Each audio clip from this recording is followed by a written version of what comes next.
अरोड़ा जी, दोनों रजिस्ट्री को आपने देखा है। एक तो बीएसपी वाले जो भी रजिस्ट्री करा रहे हैं और एक हुडको वाली।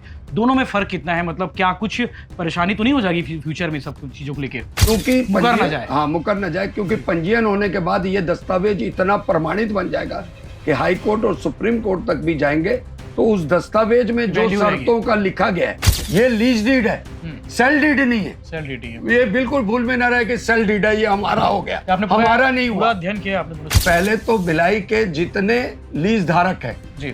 जो अभी लीज डीड को रेन्युअल कर रहे हैं, रजिस्ट्रेशन करा उनको रहे हैं। कोई भी समझाने में सफल नहीं हो पाया कि यह मलकाना हक नहीं मिला है आपको।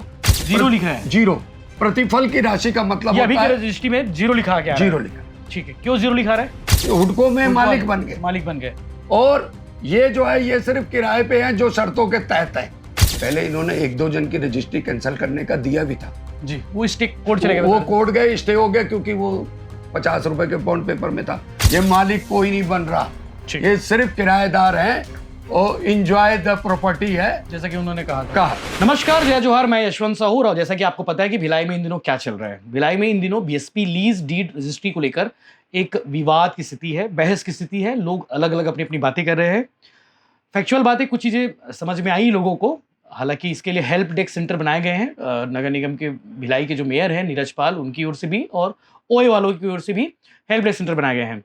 परसों हमने वशिष्ठ मिश्रा से बात की थी, उनसे भी बहुत सारी चीज़ों को हमने समझा था, लेकिन कुछ क्लैरिटी अभी भी रह गई है। उसमें लगातार सजेशंस आ रहे हैं, सुझाव भी आ रहे हैं। लोग बोल रहे हैं कि ये ऐसा होना चाहिए, वैसा होना चाहिए। कल पूर्व मंत्री प्रेम प्रकाश पांडेय ने भी सजेशन दिया है कि सरकार हुडको की तरह रजिस्ट्री करे, जैसा कि हुडको में किया था उसी प्रकार टाउनशिप के जो लीजधारी जो मकान है, 4500 मकान लीज के, उनकी रजिस्ट्री भी की जाए। उसके पीछे बहुत सारी बातें हैं। शर्त को लेकर उन्होंने कहा कि जो शर्त लगाए गए थे उन शर्तों के आधार पर रजिस्ट्री ना करें। हमारे साथ मौजूद है पूर्व सभापति नगर निगम भिलाई के राजेंद्र सिंह अरोड़ा जी। और राजेंद्र सिंह अरोड़ा के बारे में बता दूं कि बहुत तकनीकी रूप से जानकारी रखते हैं नगर निगम भिलाई के जो एक्ट है, जो निगम अधिनियम की एक्ट है, उन सब चीज़ों को। तो रजिस्ट्री को लेकर हम बात करेंगे, हुडको की रजिस्ट्री और आज की रजिस्ट्री, क्योंकि दोनों के पेपर हमारे पास मौजूद है कि उस समय जो रजिस्ट्री हुई थी हुडको की, उस समय रजिस्ट्री कैसे हुई थी, और अभी जो रजिस्ट्री हो रही है, जो 4500 लीज के जो मकान है उसकी रजिस्ट्री हो रही है, दोनों में फर्क कितना है और क्या होने चाहिए, तमाम चीज़ों पे कुछ सजेशन इनकी ओर से भी आएंगे, क्योंकि उन्होंने कहा कि केंद्र सरकार उन्हें लेटर लिखने वाले हैं। तो बात कर लेते हैं। अरोड़ा जी, दोनों रजिस्ट्री को आपने देखा है। एक तो बीएसपी वाले जो भी रजिस्ट्री करा रहे हैं और एक हुडको वाली। दोनों में फर्क कितना है? मतलब क्या कुछ परेशानी तो नहीं हो जाएगी फ्यूचर में सब चीज़ों को लेकर? मैं आपको स्पष्ट कर दूं, आज तक के जो नगर निगम अभी लीज डीड का पंजीयन करा रहा है, जी। या रजिस्ट्री बोल सकते हो, जो भी लीज मतलब डीड रजिस्ट्रेशन जो करा रहा है, जी। रजिस्ट्रेशन करा रहा है, जी। वो उन शर्तों का रजिस्ट्रेशन कर रहा है जो जिन शर्तों के तहत इनको मकान को किराए पे दिया गया 30 था। साल पहले, 30 साल के लिए, 30 साल के लिए, सन और 2 बार रेन्युअल भी होना 2002 उनका। 2003 तक। जी, जी 2002 2003 से दिया गया था। जी। उनमें शर्तें लगी थी दुनिया भर की, और उनके तहत दिया गया था। तो पहले उसमें 50 रुपए के बॉन्ड पेपर में था, अब उसको रजिस्टर्ड करा दिया गया दुर्ग में जाके पंजीयन कार्यालय में, ताकि कोई भी ना तो देने वाला और ना लेने वाला, दोनों के दोनों कोई भी वो उस शर्तों से बदल ना जाए, क्योंकि मुकर ना जाए। हाँ, मुकर ना जाए, क्योंकि पंजीयन होने के बाद ये दस्तावेज इतना प्रमाणित बन जाएगा कि हाई कोर्ट और सुप्रीम कोर्ट तक भी जाएंगे तो उस दस्तावेज में जो वैल्यू रहेगी। शर्तों का लिखा गया है जी, वो मान्य रहेगा। मान्य रहेगी, उसमें कोई भी बदल नहीं सकता उसके बाद। और दूसरी बात, बीएसपी भी शर्तों को पालन करने में बिल्कुल मंजूर रहेगी, मगर बीएसपी ने क्या लिख दिया कि बीएसपी ने लिखा है कि आपको जैसा है, जहां है, जिस हालत में है, उसमें लिखा हुआ है, ये लिखा हुआ है लीज डीड रजिस्ट्री में। रजिस्ट्री में। रजिस्ट्री तो जो एग्रीमेंट था वो पुराना हुआ था, उसको डीड रजिस्ट्रेशन कर रहे हैं। वही वाले को रजिस्ट्रेशन कर रहे हैं जी, जो पुराना था। जी, आप क्या चाहते हैं, इसमें क्या होना चाहिए? उसमें रजिस्ट्रेशन हो रहा है जी। तो अब दोनों पार्टी को, देने वाले को और लेने वाले को, दोनों को उन शर्तों का पालन करना ही पड़ेगा, अक्षरशः करना पड़ेगा, क्योंकि रजिस्टर्ड हो गया और ये एक दस्तावेज मान्य हो गया जो हाई कोर्ट और सुप्रीम कोर्ट तक मान्य रहेगा। कल पूर्व मंत्री प्रेम प्रकाश पांडेय भी ये चीज को बोल रहे थे कि जो शर्तें हैं उसे हटाई जाए रजिस्ट्री के दौरान जो शर्तें लगाई जा रही है, मतलब जो पहले थी, हाँ। उन शर्तों को हटा दी जाए, उसके माध्यम से रजिस्ट्री की नहीं, जाए। उस संबंध में मैं इसलिए कुछ नहीं बोलूंगा, जी। वो उनका लुकआउट है कि वो जी। क्या बोल रहे हैं। जी, मेरा जो सोच है, मतलब दोनों की जो चीजें हैं एक जैसी लग रही हैं उसमें। हाँ, जी मेरी जो सोच है, जी मेरी सोच ये है कि पहले तो भिलाई के जितने लीज धारक है, जी, जो अभी लीज डीड को रेन्युअल कर रहे हैं, रजिस्ट्रेशन करा उनको रहे हैं। कोई भी समझाने में सफल नहीं हो पाया कि यह मलकाना हक नहीं मिला है आपको। अब ये देखिए उनकी जी, अभी रजिस्ट्री रजिस्ट्री क्या हो रही है वो दिखाई ना कॉपी। ये रजिस्ट्री में देखिए, जी ये प्रतिफल की राशि 0 रुपए। जी, ये पूरा Indian non judicial government of Chhattisgarh, ये रजिस्ट्रार ऑफिस ये का अब भी हुआ है, फॉर्मेट जो, है। जो लेटेस्ट हुआ है, जी रजिस्टर्ड हुआ है, जी, इसमें क्लियर लिखता ये है जो कि लाइन है इसमें कंसिडरेशन प्राइस हाँ, मतलब RSC प्रतिफल की 0 राशि जीरो लिखा है। 0, प्रतिफल की राशि का मतलब ये अभी होता की है रजिस्ट्री में जीरो लिखा गया है। 0 लिखा। ठीक है, क्यों जीरो लिखा रहा है? क्योंकि क्रेता ने जी विक्रेता को 1 रुपया नहीं दिया। जी, लेकिन कुछ चार्जेस तो लग रहे हैं वहां पे। वो मकान बेचा थोड़ी ना जमीन बेचा, जी, कुछ बेचा थोड़ी ना, एक किरायानामा को एग्रीमेंट किया, एग्रीमेंट को रजिस्टर्ड कर दिया। रजिस्टर्ड जब 0 रुपए लिखा है जी तो इनकी वैल्यू जो क्रेता वहां पे है जी उसके अंदाज में ये 0 में रजिस्ट्री हुई है। तो क्रेता के लिए ना, क्रेता ने विक्रेता को मतलब बीएसपी को जी, पैसा दिया, उनमें क्लियर लिखा है। और हाँ, जीरो, कोई पैसा तो नहीं लगा इसके नहीं लिए, लगा, रजिस्ट्री के लिए। प्रतिफल की राशि 0। अब ये देखिए, आप हुडको में देखिए, जी, हुडको की रजिस्ट्री की कॉपी भी आपके पास। हाँ, हुडको की रजिस्ट्रेशन की भी कॉपी है, जी, और ये उसमें स्टाम्प कॉपी है। ये ऊपर तो लिखा हुआ है इसमें, शायद पैसा आप दिखा रहे थे, ये है हाँ, कंसिडरेशन हुडको में जो प्रतिफल की राशि है ये 33,70,000 रुपए है। जी। देखिए आप उस समय जब रजिस्ट्री हुई थी उस समय की जी, 33,70,000 रुपए। कंसिडरेशन जो प्राइस है वो 33,70,000 रुपए यहाँ पे दर्शित की गई। यानी कि उस समय जब इन्होंने जब मकान खरीदा था, तो वो जो जमीन ली थी, हाँ। रजिस्ट्री हुई थी, जो हुडको की रजिस्ट्री हुई थी, वो 33 लाख में हुई थी। इनका नाम क्या है जिनके हुआ था? चलिए, नाम को बताइए मत, लेकिन उनका है। हाँ। ठीक है, ये हुई, इसमें वैल्यू है। ये वैल्यू है जी ये सिर्फ डीड है, सिर्फ एग्रीमेंट है, जी और ये सेल डीड है। सेल डीड और डीड बिक्रीनामा। में बिक्रीनामा, जी इन्होंने जमीन बेच दी जी उनको, जी, वो मालिक बन इसलिए गए, मालिक बन गए यहाँ पे, हुडको में हुडको मालिक बन गए। मालिक बन गए। और ये जो है ये सिर्फ किराए पे है, जो शर्तों के तहत है। जिस दिन शर्तों का उल्लंघन करेंगे, उन्होंने लिख दिया है कि अगर बताइए, अच्छा, वो मेंशन है कि हाँ क्या क्या लिखा है जो किसमें? शर्तों का उल्लंघन, शर्त क्या क्या है पहले ये बता दीजिए। शर्त मैं बता देता हूँ, जी इनमें क्लियर लिखा है इन्होंने जी कि आप इसको मकान को जैसा है जहां है वैसा ही रहेगा, एक्स्ट्रा बनाएंगे तो नहीं बना उल्लंघन है। सकते।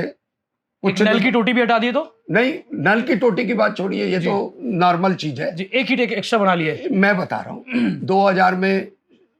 2002 में मिला, जी बच्चे बड़े हो गए, कईयों की शादी हो गई, श्रमिक और वहां के कर्मचारियों के बच्चे हैं, शादी हो गई, एक बाजू में कमरा बना दिया, किसी ने 2 बना लिया, लगभग आवश्यकता अनुसार बनाता ही है। जी मगर इनकी शर्तें जो हैं उनमें लिखा है आप कुछ भी निर्माण नहीं करोगे अतिरिक्त, नहीं तो लीज तो कैंसल। ये रजिस्ट्री भी हो रही है, ये शर्तें रजिस्ट्री ये शर्तों को अब रजिस्टर्ड हो रहा है, Registered पहले हो रहा रजिस्टर्ड नहीं था। पहले एग्रीमेंट इन्होंने, बस एक 50 रुपए और 75 रुपए 100 रुपए की स्टाम्प पेपर पे था। और पहले बता दूं, पहले इन्होंने 1-2 जन की रजिस्ट्री कैंसिल करने का दिया भी था। जी, वो स्टिक कोड चले गए, वो कोर्ट गए, स्टे हो गया, क्योंकि वो 50 रुपए के बॉन्ड पेपर में था। अब तो इन लोग रजिस्टर्ड एग्रीमेंट कर दे रहे हैं। इससे पावरफुल कौन हो रहा है?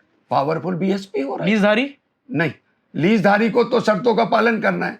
अगर शर्तों का पालन नहीं किया, देखिए बीएसपी को भी शर्त माननी पड़ेगी, उसको 30 साल के बाद रेन्युअल करना है और 2 बार और रेन्युअल करना है।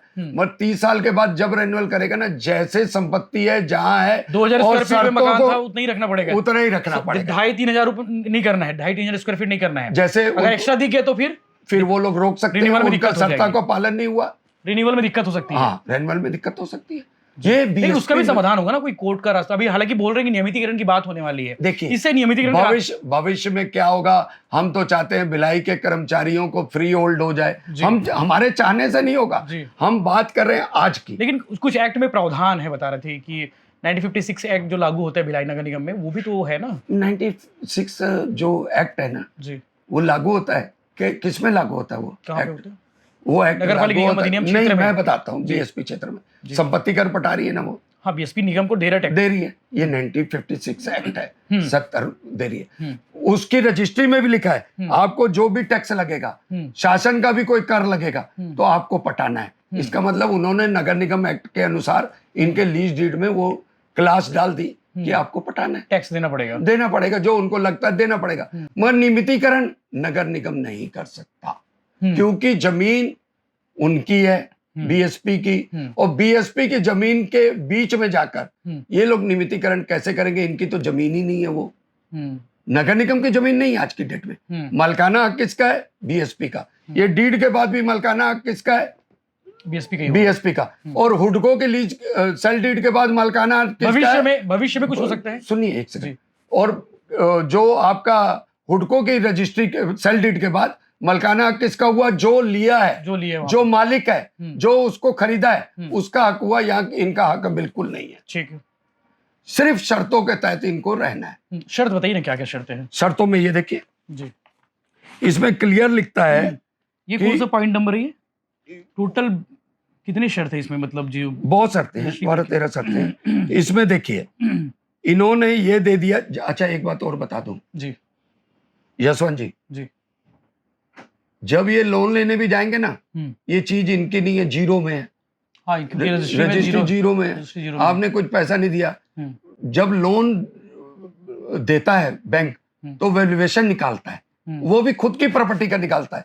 ये तो उनकी प्रॉपर्टी है ही नहीं ना, ये तो बीएसपी की प्रॉपर्टी है। जीरो दिखा रहा है जो। इसीलिए उन्होंने लिखा है कंपनी के अगर बीएसपी एनओसी दे दे तो लोन मिल सकता है। एनओसी तो देने की जरूरत ही नहीं है ना। बीएसपी ने तो ये लिखा हुआ है कि कंपनी के मकानों के पट्टे प्राप्त करने के उद्देश्य से पट्टादाता कोई मकान निर्माण अग्रिम प्रदान करने की कोई बाध्यता नहीं होगी यदि कर्मचारी किसी वित्तीय संस्थान एचडीएफसी बैंक के ऋण प्राप्त करने में इच्छुक है तो वे वित्तीय संस्थानों द्वारा आवश्यक मकान टाट गिरवी रख कर ऐसा कर सकते हैं। इसकी तो वैल्यू नहीं है, इसको पर्सनल लोन ले सकते हैं। हाँ, मतलब इनका तो ये तो उनका है ही नहीं। ये तो बीएसपी हमेशा शुरू से मना भी करता रहा है ना। हाँ, आपको बताऊं बीएसपी में कई कर्मचारियों ने लोन लिया था, पर्सनल लोन लिया था। उन्होंने अपना पेमेंट स्लिप से लोन ले लिया था, पेमेंट स्लिप से कटता रहा। ठीक है, मतलब उस चीज को आप गिरवी नहीं रख सकते, वो चीज तो आपकी है नहीं, वो तो जीरो वाली है। लीज एग्रीमेंट था, लीज एग्रीमेंट से लीज, दोनों में फर्क है। लीज डीड रजिस्ट्री हुई है, पंजीयन रजिस्टर्ड हुआ है, विक्रय पत्र नहीं हुआ है, विक्रय पत्र नहीं है, विक्रय पत्र नहीं, सेल डीड नहीं है, ये सेल डीड नहीं है, स्पष्ट है, तो जीरो है वैल्यू। ये लीज डीड है, सिर्फ रहने का, एक दूसरे को रहने का, शर्तों को पालन कराने का, इकरारनामा होने के बाद जो एक रजिस्टर्ड है, बस वो रजिस्टर्ड डॉक्यूमेंट बन गया है। ठीक है। और बता दूं आपको, नियमितीकरण का इन्होंने नगर निगम ने निकाला था कि हम नियमितीकरण करेंगे टाउनशिप में, टाउनशिप में, और वहां पे वो लगाएंगे, शिविर लगाएंगे। तुरंत 14/2/2023 को बीएसपी ने ये लेटर जारी किया है। ये लेटर जारी किया। इसमें क्या लिखा है? अभी हाल ही में विभिन्न समाचार पत्रों में इस आशय में खबर छपी है कि भिलाई टाउनशिप में दुकानों और मकानों में जो अनाधिकृत अतिरिक्त निर्माण किया गया है उसके नियमितीकरण के लिए भिलाई नगर निगम द्वारा टाउनशिप में शिविर लगाया जा रहा है। उक्त संबंध में एतद द्वारा टाउनशिप दुकानों मकानों में काबिज आवंटी को सूचित किया जाता है कि भिलाई संयंत्र क्षेत्र उसके स्वामित्व की संपत्ति लोक परिसर अधिनियम 1971 के तहत लोक परिसर है, जिसका आवंटन प्रबंधन संचालन भिलाई स्पष्ट तंत्र द्वारा प्रबंधन द्वारा आवंटन नियम के तहत शर्तों किया जाता है, जिसमें ये स्पष्ट है कि आवंटी द्वारा अनाधिकृत निर्माण वर्जित है। आवंटन की नियम शर्तों का उल्लंघन, अनाधिकृत निर्माण इत्यादि होने के आवंटन लोक लीज निरस्त किया जाता है। तत्संबंध में आवंटी के विरुद्ध कार्रवाई लगातार की जा रही है। उपरोक्त तथ्यों के आलोक में आवंटी के विरुद्ध आवंटन की शर्तों पर कार्रवाई की जाती है और बंधनकारी नहीं। अब ये देखिए, इन्होंने 3 शर्तें उन लोगों को बता दी। आवंटी द्वारा सेल बीएसपी की सहमति के बिना नियमितीकरण का आवेदन नहीं किया जा सकता है। नंबर 1, सेल बीएसपी ऐसे सभी आवंटियों के विरुद्ध लाइसेंस के नियमों शर्तों को कार्रवाई करने के लिए पूर्णतः स्वतंत्र है। आवंटी नियमितीकरण की कार्रवाई अपने जोखिम और लागत पर करेंगे, अपनी जोखिम और लागत पे करें। इसमें बीएसपी का इन्वॉल्वमेंट नहीं होगा। और आवंटियों द्वारा की गई ऐसी कोई नियमितीकरण की कार्रवाई से सेल बीएसपी पर बंधनकारी नहीं है या सूचना सक्षम अधिकारी के अनुदान से जारी किया जाता है। मतलब यदि नगर निगम कर भी देते हैं तो वो बीएसपी बोलता है वो हमारे ऊपर बंधनकारी नहीं है। आपको कराना है तो अपने पैसे से कराओ और जो कराना है कराओ। अब एक बात बताइए, एक कर्मचारी एक मकान लेता है जीवन भर में अपने बच्चों के लिए जी, तो बीएसपी और नगर निगम के झगड़े में वो क्यों फंसे? कर्मचारी कल को कोर्ट जाएंगे, बीएसपी तो अपना खुद का वकील है, उनका फ्यूचर में क्या हो सकता है नियमितीकरण? मैं बता रहा हूँ ना, नियमितीकरण की बात तो पहले आएगी, बाद में आएगी। ये तो पहले है ना कि अभी क्या हो रहा है, अभी की बात करें, अभी की बात करें। तो जब बीएसपी का खुद का वकील है सुप्रीम कोर्ट तक, और जो इंडिविजुअल आदमी जाएगा कर्मचारी, वो अपनी नौकरी करेगा, बच्चे पालेगा, कि पहले संपदा कोर्ट बीएसपी वाले कोर्ट में चलेगा ये पहले, फिर जाएगा दुर्ग डिस्ट्रिक्ट कोर्ट में, फिर जाएगा हाई कोर्ट, फिर जाएगा सुप्रीम कोर्ट। वो अपना बच्चों को देखेगा कि अपने घर के लिए सुप्रीम कोर्ट से चक्कर लगाएगा, और मुश्किल से 1,00,000-2,00,000 का उस समय किराए पे घर लिया है, जो एग्रीमेंट के अनुसार घर लिया है, 1,00,000, 2,00,000, 3,00,000 में लिया है, तो क्या 10 लाख 20 लाख रुपए खर्चा करेगा क्या कोर्ट जाके?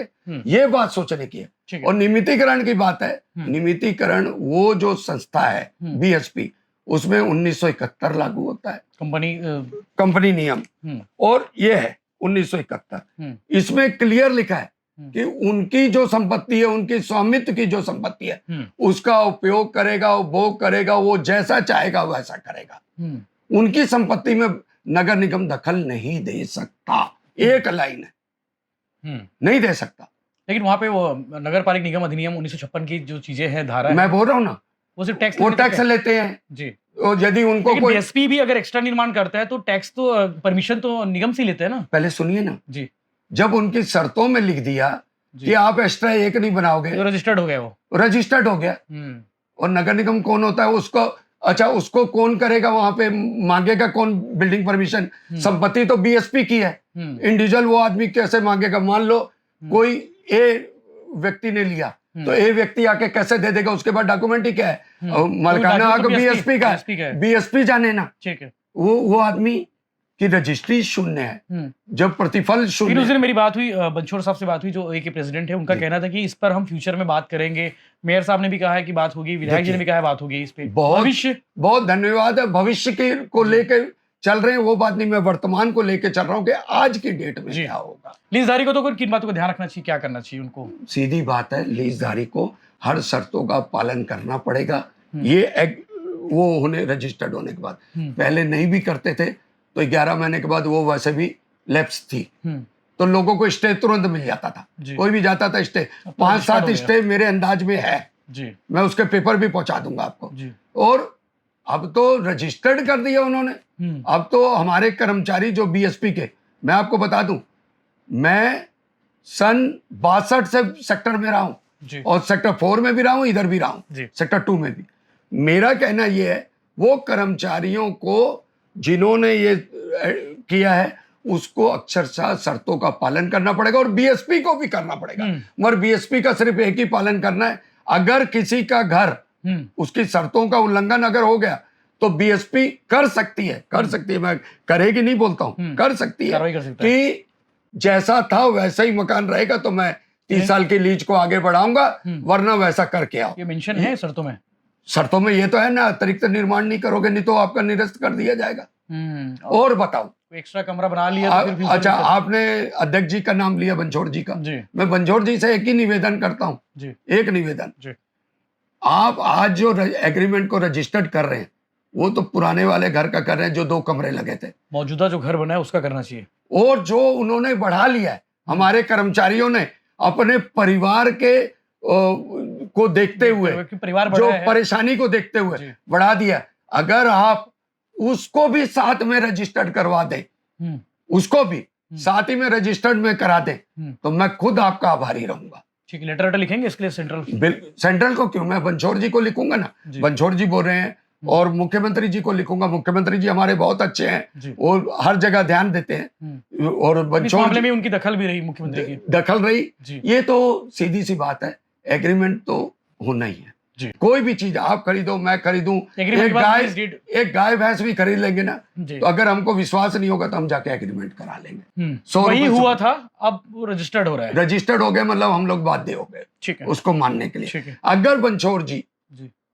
उनसे मैं विनती कर रहा हूं, आपके जरिए विनती कर रहा हूं कि आप रजिस्ट्री करा रहे हैं, अभी रजिस्टर्ड जो करा रहे हैं, वो जितना कमरा पहले दिए थे और पहले का नक्शे को करा रहे हैं। आपसे निवेदन है, जो वर्तमान विधायक मेयर साहब से भी करिए उनसे, तो विधायक जी तो खुद ही लगे हुए हैं ना चारों तरफ से जी। वो तो मुख्यमंत्री जी को तो माध्यम वही जाएंगे ना जी। वो तो हम खुद ही बोल रहे हैं, हमारे देवेंद्र जी को भी निवेदन करूंगा, ऐसी बात नहीं है, लिख के भेजता हूँ। यदि आपको करना ही है तो आप जो आज का वहां का भौतिक सत्यापन कर लें, जिनके 2 कमरे बने, जिनका 1 बना है, जिनका 3 बना है, उनको मिलाकर और पुराने वाले को मिलाकर एक रजिस्टर्ड कर दीजिए, और कुछ वैल्यू पैसे भी ले ले। वो तो जो उनका नियम है वो कर लें जी। मगर मेरे को मालूम है कि ये जो पुराना किया जा रहा है ना, इससे सिर्फ शर्तों को मानना पड़ेगा, पक्का करने के लिए किया जा रहा है। बीएसपी अप हुई है जी, और जो लेने वाला है वो डाउन। लीजधारी, इस शर्तों का उल्लंघन लीजधारी कर सकते हैं,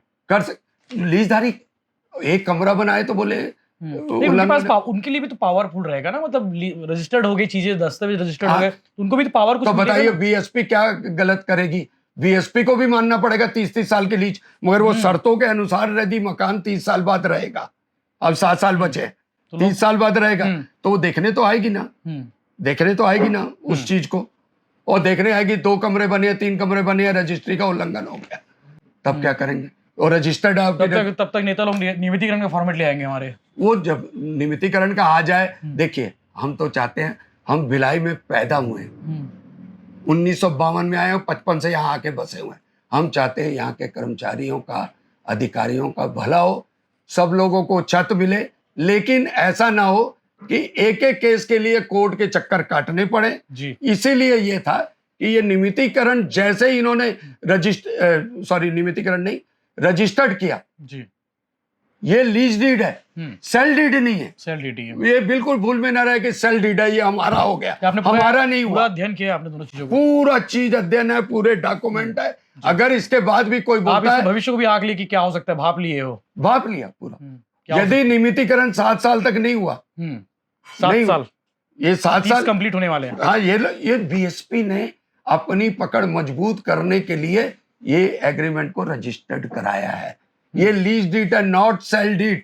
ये मालिक कोई नहीं बन रहा, ये सिर्फ किराएदार हैं और एंजॉय द प्रॉपर्टी है, जैसा कि उन्होंने कहा था। ठीक है। और कुछ बातें जो कहना चाहते हैं इसको लेकर? इतना ही कहना चाहता हूँ कि आप लोग रजिस्ट्री कराएं ना कराएं, इसके लिए मेरे बात पे आपको विश्वास करने की भी जरूरत नहीं। आप जाइए, तौर पे जो चीज है वो मैंने कर दिया।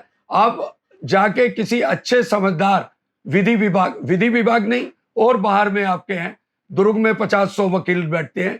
अब किसी भी वकील के पास जो ये दीवानी वकील रहता है, उसके पास जाकर दिखा दे कि ये शर्तों को हम पालन करके सील लगाना चाहता हूं, इसमें मेरे को क्या फायदा क्या घाटा है। जो बात मैं बोल रहा हूं वही बात शायद वो बोलेंगे, इतनी मेरे को पूरी उम्मीद है, क्योंकि आप लोग मेरे भिलाई के लोग हो, मेरे भाई हो। सन 55 से मैं यहाँ पे पढ़ रहा था और आज तक मैं भिलाई विद्यालय में पढ़ा हूँ, इसलिए मेरे को भी दर्द होता है। और भिलाई, मैं नगर निगम में रहा हूँ, एक्ट को जानता हूँ। नगर निगम का कोई अधिकार नहीं है कि वहां जाके नियमितीकरण कर दे। ठीक है, तो ये थे राजन सिंह अरोड़ा जी, जिन्होंने बहुत सारी बातें बताई है शर्तों को लेकर। उनका कहना है कि जो शर्त पहले जो लीज डीड पे था, एग्रीमेंट पे था, वो जो है शर्तें जो है अब रजिस्टर्ड हो चुकी हैं, और शर्तें रजिस्टर्ड होने की वजह से बहुत बीएसपी वाले भी पावरफुल हो चुके हैं और लीजधारी भी पावरफुल हो चुके हैं। तो शर्तों को मानने के लिए दोनों पक्ष जो है बाध्य रहेंगे रजिस्टर्ड तौर पे। अब इसमें उन्होंने भविष्य को लेकर उनका कहना है कि अगर आप एक्स्ट्रा बना लेते हैं तो दिक्कत हो सकती है। इन 7 सालों के बीच में नियमितीकरण का फार्मूला आना पड़ेगा, टाउनशिप पे लाना पड़ेगा, तभी कोई बात आगे बढ़ जाती, तो अगले रिन्यूअल के लिए दिक्कत हो सकती है। इस तरह की बाकी अपडेट्स के लिए बनी रही भिलाई टाइम्स के साथ में। चैनल को सब्सक्राइब जरूर करें, इनका पक्ष आना जरूरी था, चूंकि सोचा बात कर ली जाए, तो आपको उन्होंने बहुत सारी चीजें बताई होगी। और आप रजिस्ट्री कराने से पहले एक बार अपने कानूनी सलाहकार से जरूर बात करें। धन्यवाद।